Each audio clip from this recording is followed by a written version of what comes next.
नमस्कार श्रोते हो, दीपक रेगे कथाकथन चॅनलवर तुम्हा सगळ्यांचं मनापासून स्वागत। मित्रांनो, तुम्ही ऐकताय ना. सी. फडके यांची जहर ही कादंबरी, आज भाग दुसरा। पण तत्पूर्वी तुम्ही जर आत्ता चॅनलवर पहिल्यांदा आला असाल किंवा अजूनपर्यंत चॅनल सबस्क्राईब करायचं राहिलं असेल तर प्लीज चॅनल सबस्क्राईब करा। ऐकूयात ना. सी. फडके लिखित जहर भाग दुसरा। काय प्रकार घडला होता त्याची कोणालाच कल्पना करता येईना। ऐकू आला होता फक्त पिस्तुलाचा ठो दिशी आवाज आणि त्यामागोमाग काशीची भयंकर किंकाळी।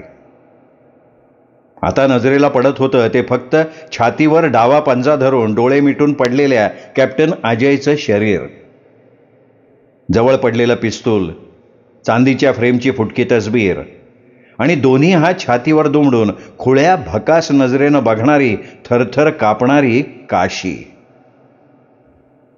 बकुळाबाईनं काशीला विचारलं, अगं काय काय झालं, काय सांग तरी आम्हाला। ती काशीच्या जवळ गेली, तिला हाताने धरायला लागली, पण काशीने तिला दूर ढकलून दिलं। तिच्या तोंडून शब्द बाहेर फुटले नाहीत, पण तिचे ओठ जोर जोरात हालत राहिले। पडता पडता तोल सावरत बकुळाबाई तिच्या अंगावर ओरडली, अगं चांडाळनी, कॅप्टन साहेबाचा खून केला काय तू? ताडकन उत्तर देण्यासाठी म्हणून काशीने तोंड उघडलं, पण शब्दोच्चार झालाच नाही। तिच्या ओठांची वेडीवाकडी जोर जोराची हालचाल तेवढी झाली। छातीवर दुमडलेले हात काढून तिने हातवारे केले आणि मग एकदम किंकाळी फोडून तिने दोन्ही हातांनी तोंड झाकलं आणि ती स्फुंदून स्फुंदून रडायला लागली। मग मात्र सुभाषला राहवलं नाही। 2 पावलं पुढे टाकून त्यांनी तिला एकदम मिठीत घेतलं। काशी, काशी मला सांग ना, काशी हे बघ, इकडे बघ, मला सांग ना काशी, असं म्हणत त्यांनी तिचे दोन्ही हात हातात घेतले। बकुळाबाई चकितून पाहत राहिली। दारापासल्या मुली आपापसात कुजबुजल्या। कोणीतरी सांगितलं चौकीवर फोन केलाय, दुसरी कोणीतरी म्हणालं की डॉक्टर येतोच आहे। पण सुभाषला हे काहीच ऐकू येत नव्हतं, काही दिसत नव्हतं। तो पुन्हा म्हणाला, काशी इकडे बघ, मला सांग काय झालं। काशीने पुन्हा जोरात मान हलवली। आसवांच्या धारा सांडणाऱ्या थरथरत्या पापण्यांच्या पडद्या आडून तिने सुभाषकडे जी नजर टाकली तिच्यात भीती होती, असहाय्यता होती, कारुण्य होतं आणि सगळ्याच्या भरीला एकदम उचंबळून आलेली जुनी प्रीती सुद्धा होती। त्या प्रीतीच्या दर्शनानं सुभाषला गहिवर आला। त्यांनी तिचे दोन्ही हात वर उचलून घेतले, त्याच्यावर आपले ओठ टेकले। तिच्या हनुवटीला प्रेमळ स्पर्श करून अत्यंत मृदू स्वरात तो म्हणाला, काशी काय झालं, सांग ना। सांगू भाई, काय सांगू तुला आणि कसं सांगू? किती दिवसांनी भेटतोयस आणि काय माझ्या नशिबाची तरा की या ठिकाणी भेटतोयस।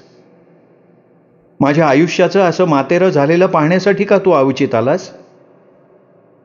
अशा अवस्थेत तुझ्या दृष्टीला पडण्यापेक्षा आधी मेले का नाही मी? जिच्यावर प्रेम केलंस त्या काशीला या नरकाच्या वाटेवर भेटलास। पण ते जाऊ दे, तुझ्यावर रागवायचं नाहीये मला। तू भेटलास, तुला डोळे भरून बघतीये मी। किती वाळलायस रे, कशानं वाळलास इतका? तुझी बायको ठीक आहे ना? तू सुखात आहेस ना? काशी हे सारं बोलली, पण त्यातला एक शब्द देखील तिच्या तोंडावाटे बाहेर पडला नाही। भयाचा किंवा दुःखाचा भयंकर आकस्मिक धक्का बसला की माणसाची वाचाशक्ती कधी कधी नाहीशी जाते, शब्दोच्चार अशक्य होऊन बसतो। काशीचं तसंच झालेलं असावं।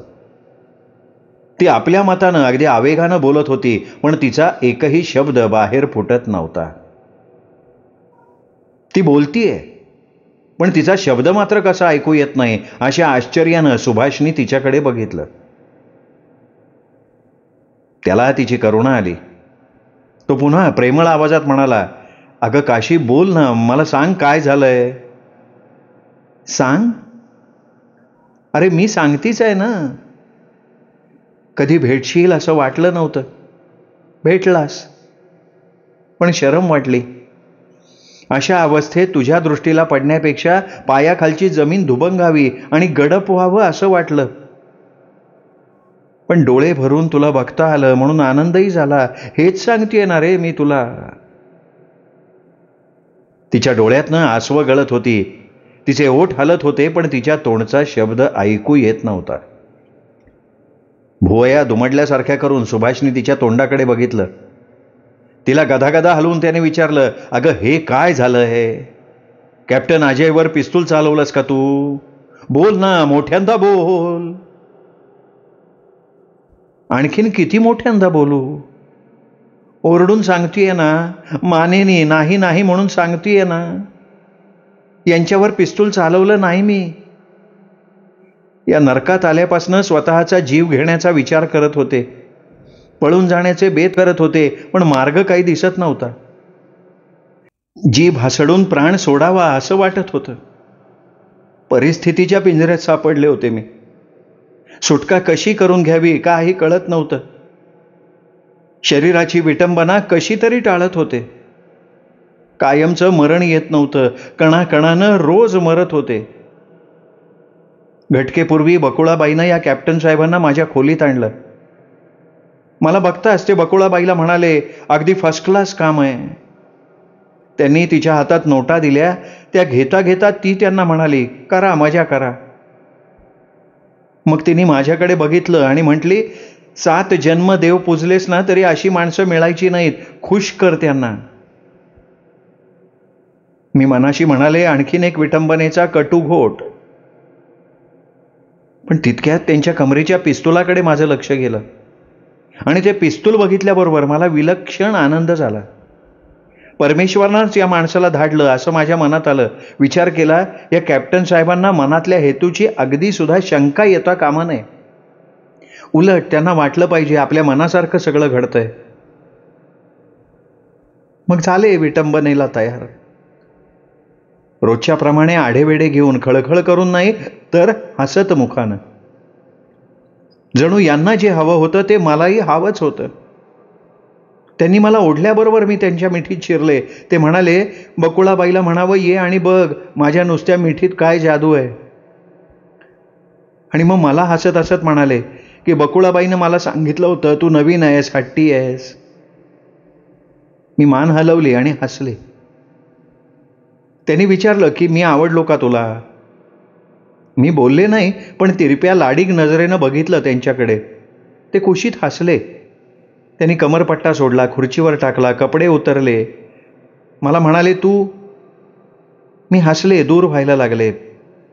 त्यांनी मला जवळ ओढलं आणि माझी वस्त्र काढता काढता हळू प्रेमळ आवाजात ते बोलत राहिले. मग म्हणाले जरा थांब. आतल्या मोरीच्या खोलीत गेले. त्यांनी दार बंद करून टाकलं. मी मनाशी विचार केला की जे काही करायचं योजलंय त्याची हीच वेळ आहे, ही वेळ चुकू देता कामा नये.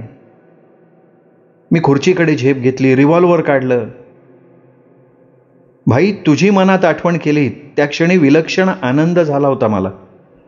आता विटंबनेतनं सुटका होणार होती माझी. या खडतर आयुष्याचा मला निरोप घेता येणार होता. परलोकाचं दार माझ्या पुढे उघडं झालं होतं.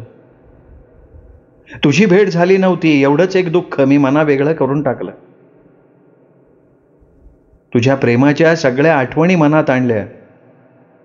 तुझं लाडकं नाव तोंडानं उच्चारता उच्चारता मी मरणार होते. याहून दुसरी अधिक चांगली कुठली सद्गती मला मिळण्यासारखी होती? मी पिस्तुलाकडे बघितलं. त्याची नळी कुरवाळली. त्या नळीचा मुका सुद्धा घेतला. पिस्तूल उडवायला तू मला शिकवलं होतंसच, पण तेव्हा शिकवताना माझा हट्ट पुरवायचा एवढाच विचार होता तुझा. तुला त्यावेळेला काय कल्पना रे की माझ्या अखेरच्या क्षणाची तयारी तू करून देत होतास म्हणून.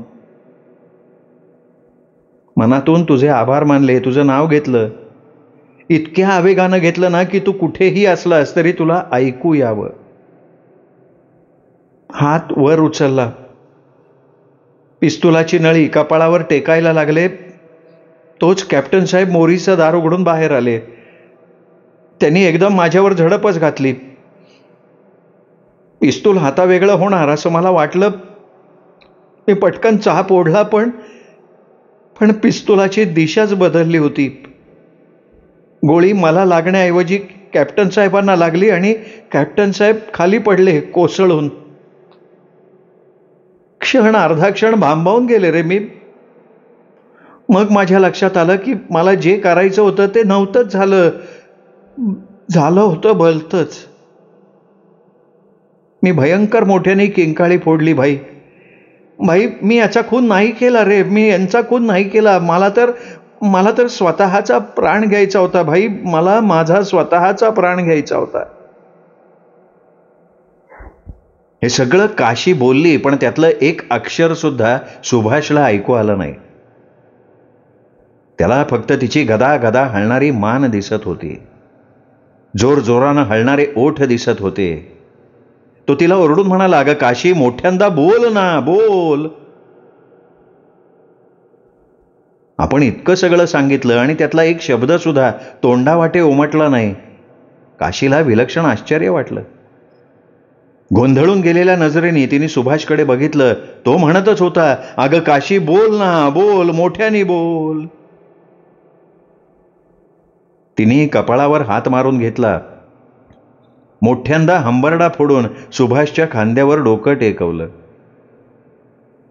अनावर हुंदक्यांनी तिचं सबंध शरीर गदगदायला लागलं. सुभाषनी तिला आपल्या मिठीत घट्ट घट्ट धरलं. काशी, काशी असे उद्गार त्याच्या तोंडून बाहेर पडत राहिले. सुभाषच्या तोंडची ती प्रेमळ हाक काशीला ऐकू येत होती, परंतु त्यामुळे तिला भास होत होता की काशी हे त्याच्या तोंडचे शब्द आपण ऐकतो ते या दुष्कर्माच्या आणि विटंबनेच्या स्थळी नाही, तर दुसऱ्याच कुठल्या तरी ठिकाणी. आपल्या कानांवर काशी काशी असे जे शब्द पडतायत ते सुभाषनं आत्ता उच्चारलेले नाहीयेत, तर पूर्वीच्या काळातली त्याची ती गोड हाक आपल्याला आठवतीये. सुभाषच्या खांद्यावर टेकलेलं डोकं तसंच ठेवून तिने आसमांनी भरलेल्या नजरेनं बघितलं, तेव्हा खाली पडलेली चांदीच्या फ्रेममधली फुटकी तसबीर तिला दिसली. ती तसबीर दृष्टीला पडताच तिला क्षणभर भास झाला की आपण भाईच्या वडिलांच्या कुरुंद गावातल्या वाड्यात आहोत. आपण भाईच्या खोलीत आहोत. त्या खोलीतल्या एका टेबलावरचा चांदीच्या फ्रेममधला फोटो आपण हातात घेतलाय आणि त्या तसबिरीवरचा डाग काढण्यासाठी आपण ती तसबीर पुसतोय. फोटोची चांदीची फ्रेम पुसता पुसता काशी मनात म्हणत होती, हा मेला डाग कधी जाणार आहे कोणास ठाऊक. खरं म्हणजे तो डाग आकारानं काहीसा मोठा नव्हता. कोणाच्या लक्षातही तो आला नव्हता, येण्याचा संभवही नव्हता, पण काशीच्या लक्षात तो आलेला होता. तो डाग तिच्या दृष्टीत खुपत होता. तो डाग कशाचा होता कोण जाणे, कुणाच्या हातून तो डाग पडला होता कोण जाणे. पण खोलीतली साफसफाई करताना, तसबिरी पुसताना एक दिवशी अकस्मात काशीच्या नजरेला तो डाग पडला होता. तो घालवण्यासाठी तिने रोज खटपट केली होती, पण तो काही केल्या नाहीसा होत नव्हता. तिने तो चोळून पुसला की गेल्यासारखा वाटे, पण दुसऱ्या दिवशी तो पूर्वीसारखाच कायम असल्याचं तिला आढळून येई. मग तो पुन्हा पुन्हा पुसायला लागे. मनाची म्हणत राही, हा डाग मेला कधी जाणार आहे का नाही कुणास ठाऊक. या डागाबद्दल तिला कोणी विचारणार नव्हतं. सुभाषच्या या छोट्याशा खोलीत कधी कोणी फारसं येतच नसे. तो लष्करी नोकरीत होता, दूर गावी होता, घरात नव्हता तो. त्याची ही छोटी खोली मात्र तो घरात असल्याप्रमाणे नेहमी सुसज्ज ठेवण्यात येत असे. वाड्यातल्या इतर दालनांप्रमाणे या खोलीचीही साफसूफ करण्याचं काम काशीकडे असे. पण या खोलीत थोरले साहेब किंवा थोरल्या बाई कधी पाऊल टाकत नसत. काशीशिवाय या खोलीत वावरणारं दुसरं कोणी नव्हतंच. फोटोच्या फ्रेमवरचा तो डाग त्यामुळे कुणाला दिसणारही नव्हता. कोणी त्याबद्दल काशीला जाब विचारणार नव्हतं. पण असं असून सुद्धा तो डाग तिला खपत नव्हता. तो ती रोज पुसत होती. रोज तो गेल्यासारखा वाटत होता आणि पुन्हा पूर्वीसारखा कायम असलेला आढळत होता. जणू तो तिच्याशी एक प्रकारचा लपंडाव खेळत होता. त्या डागाबद्दल काशीला कोणी राग भरणार नव्हतं, पण तिलाच त्याचा राग येत होता.